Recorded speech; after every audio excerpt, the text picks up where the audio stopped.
rawatib. Apa artinya? Salat sunnah yang terkait mungkin waktunya dekat dengan salat fardu yang 5 waktu itu. Ini dibagi 2 bagian. Ini teorinya supaya dipahami dengan baik ya. Ada yang disebut dengan salat rawatib. Apa artinya rawatib? Kalau tidak tahu katakan. Baik. Apa artinya rawatib? Baik. Rawatib itu jamak dari kata ratib. Apa artinya ratib? Baik. Bukan Allahu a'lam. Ratib itu adalah sesuatu yang tersusun dengan rapi atau berurutan sifatnya. Tersusun berurutan atau tersusun dengan rapi. Makanya diserap ke dalam bahasa Indonesia menjadi tertib. Tertib kan berurutan, rapi. Ada solat-solat sunnah yang waktunya tersusun rapi berurutan dengan solat fardu. Terletak sebelumnya atau setelahnya. Jumlah rawatib ini itu ada 12 solatnya. Diketahui jumlah 12 ini dari hadis riwayat At-Tirmidzi. Nama aslinya Muhammad, berasal dari Tirmidzi, disebut dengan At-Tirmidzi. Nomor hadis 414 riwayat Ummu Habibah radhiyallahu taala anha. Man shalla 12 raka'atan, siapa yang salat 12 rakaat fi yaumin wa lailatin, yang mengiringi salat fardunya siang dan malam. Arba'an qabla dhuhri, 4 rakaat sebelum zuhur. Baik. Perhatikan, raka'ataini ba'daha, 2 rakaat setelah zuhur. Kemudian raka'ataini ba'dal maghrib, 2 rakaat setelah maghrib. Raka'ataini ba'dal isya, 2 rakaat setelah isya. Wa raka'ataini qabla subhi, dan 2 rakaat sebelum subuh. 2, 4, 6, 8 tambah 4, 12. Jumlahnya 12 rakaat. Siapa yang konsisten mengerjakan ini selama hidupnya, Allah, sebelum dia wafat, terus dia kerjakan sampai meninggalnya, kata Nabi, bunyalahu bihinna baitun fil jannah. Akan dibalas oleh Allah kerja kerasnya ini dengan dibangunkan satu rumah untuknya di surga. Luar biasa. Ini. Nah, Ummu Habibah ketika mendengar kalimat Nabi ini, maka berkata pada dirinya, bima ma'na, laqad azamtu nafsi alla atrukaha tula hayati. Saya enggak akan pernah tinggalkan ini selama hidup saya. Bayangkan enggak? Ummu Habibah itu istri Nabi, orang paling mulia, ummul mukminin, di surganya bersama Nabi, jelas sudah punya rumah, kelasnya elit luar biasa. Ketika mendengar kalimat ini yang amalan sunnah, kata beliau, saya nggak akan tinggalkan ini selama hidup saya. Istri Nabi, dekat dengan Nabi, ahli surga, surganya terbaik, rumah paling elit, mendengar amalan sunnah, saya nggak akan tinggalkan. Ada perempuan, bukan di sini, di luar sana, bukan istri Nabi, tidak dekat dengan Nabi, belum jelas status surganya, amalan berantakan, hisab menegangkan. Masya Allah, ditawarin surga, rumah di surga, jangankan sunnahnya, yang wajibnya pun kadang terlambat. Cita-cita masuk surga Firdaus tanpa hisab. Masya Allah. Ya. Luar biasa. Nah, ketemu ini, teruskan. Sebentar, teruskan dulu, belum selesai. Teman-teman sekalian, di sini kita temukan ada sebelum, ada setelah. Jelas? 4 rakaat sebelum apa? Zuhur. Dalam bahasa Arab kita tuliskan sebelum, bahasa Arabnya qabla. Zuhur. Qabla zuhri, sebelum zuhur. Jelas? Kalau kita ingin hilangkan kalimat yang kedua, misal ini disebut mudhaf ilaih, kalimat yang disandarkan.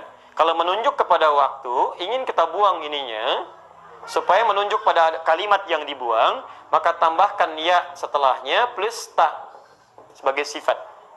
Asalnya qabla, ya, asalnya a, karena ada ya, maka huruf sebelumnya di i. Di qabliyah. Jelas ya? Maka kita dengar kalimat qabliyah zuhur misalnya, itu maksudnya sebelum zuhur. Baik. Setelah, bahasa Arabnya ba'da. Setelah zuhur, ba'da zuhur. Di setelah, bahasa Arabnya apa? Ba'da. Kalau Anda sudah mengucapkan ba'da, jangan diucapkan setelah lagi. Itu 2 kata yang berulang sama. Paham ya? Kita ketemuan yuk. Kapan? Di mana? Di Masjid Indonesia. Kapan? Udah setelah ba'da asar deh. Setelah ba'da asar. Jadi kalau sudah setelah, itu ba'da. Tidak perlu menyebutkan keduanya lagi. Jelas ya? Ba'da zuhur. Hilangkan zuhurnya, muncul ya dengan ta'nya. Dikenal dengan ba'diyah. Paham sampai sini? Baik, saya simpan dulu ini. Jadi sebelum, bahasa Arabnya apa? Qabla. Setelah? Ba'da. Baik, ketemu kalimatnya. Sekarang lihat. Ini 12 salat ini disebut apa? Rawatib. Kenapa disebut rawatib? Karena susunannya teriring langsung dengan salat fardu baik sebelum atau setelahnya, dan punya fungsi melengkapi sholat fardu. Jadi yang kurang di sholat fardu dilengkapi oleh ini. Nah, ada sholat ini di luar yang ini yang rawatib disebut dengan mutlak. Mutlak, sifatnya ditunaikan, terdiri dari dua waktunya. Satu, ada yang memang berdekatan dengan sholat fardu, tapi dia tidak punya fungsi menyempurnakan sholat fardu. Fungsinya fungsi sendiri, terpisah dari yang fardu. Cuman waktunya berdekatan. Contoh, asar. Asar ini ada sunnahnya mutlak 4 rakaat, ditemukan di Abu Daud nomor hadis 1257. Riwayatnya Ibnu Abbas Ibnu Umar radhiyallahu taala anhuma. Ya, kata Nabi, rahimallahu ra'an shalla qabla al-'asri arba'an. Allah merahmati seseorang yang bisa salat 4 rakaat sebelum zuhur. Paham? 4 rakaat sebelum asar. Baik, 4 rakaat sebelum asar. Saya ralat 4 rakaat sebelum asar. Ini masuk kategori salat apa? Mutlak. Paham sampai sini? Baik, ada juga yang waktunya terpisah jauh dengan sholat fardu. Misal, tahajud, qiyamul lail, sholat duha, ya sholat wudu, sholat tahiyatul masjid, sholat di belakang makam Ibrahim. Maka ada sholat yang kedua yang sifatnya terpisah jauh waktunya dari sholat fardu. Di antara sholat mutlak juga yang berdekatan waktunya dengan sholat fardu, tapi dia mutlak bukan rawatib, adalah qabliyah maghrib. 2 rakaat. Dalilnya Abu Daud nomor hadis 1258. Ya, kata Nabi, lihat kalimatnya. Ya. Sallu qabla al-maghrib rak'atain liman yasha. Silahkan salat sebelum maghrib 2 rakaat bagi yang ingin. Ingat ada kalimat bagi yang ingin. Beda redaksi ini dengan salat-salat yang lainnya. Wala tattakhidhuha sunnatan, tapi jangan dibiasakan. Apa maksudnya kalimat ini? Salat 2 rakaat sebelum maghrib ini sekalipun statusnya sunnah, masuk dalam mutlak tapi tidak begitu dianjurkan oleh Nabi. Ya, karena waktunya yang sangat singkat, mepet antara adzan dengan iqamah plus dari maghrib ke isya.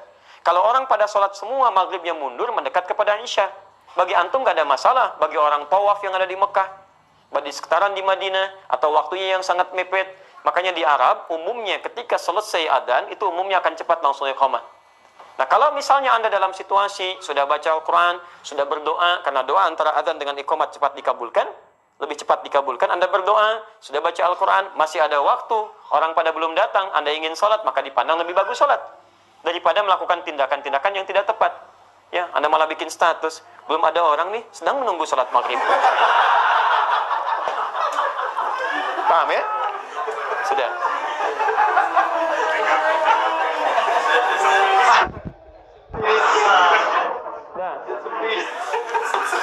Baik, saya tanya sekarang. Sudah? Baik, saya tanya sekarang. Ya, sebelum zuhur ada sholat? Ada sholat sunnah? Apa jenisnya? Rawatib. Setelah zuhur ada sholat sunnah? Apa jenisnya? Baik, sebelum asar ada sholat sunnah? Baik, tidak ada. Yang bilang tidak ada angkat tangan? Yang bilang ada angkat tangan? Yang tidak jelas gak usah ngangkat. Lihat, sebelum asar ada, kan kita bahas. Apa jenisnya? Mutlak. Baik ya, sebelum maghrib ada salat sunnah? Apa jenisnya? Mutlak. Ba'da maghrib ada salat sunnah? Ada. Apa jenisnya? Rawatib. Masya Allah. Sebelum isya ada salat sunnah? Apa jenisnya? Kan saya nggak pernah terangkan. Bagaimana Anda bisa jawab? Saya kan belum sebutkan. Baik ya, belum. Saya nggak sebutkan. Coba lihat, ada nggak sebelum isya? Jangan pernah mengarang, karena mengarang hanya dalam pelajaran bahasa Indonesia.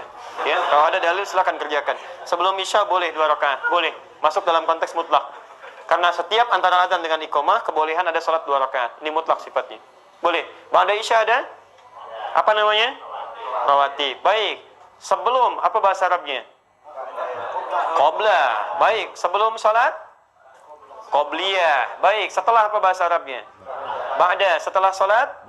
Ba'diyah. Baik. Qabliyah zuhur ada enggak? Ada. Berapa rakaat?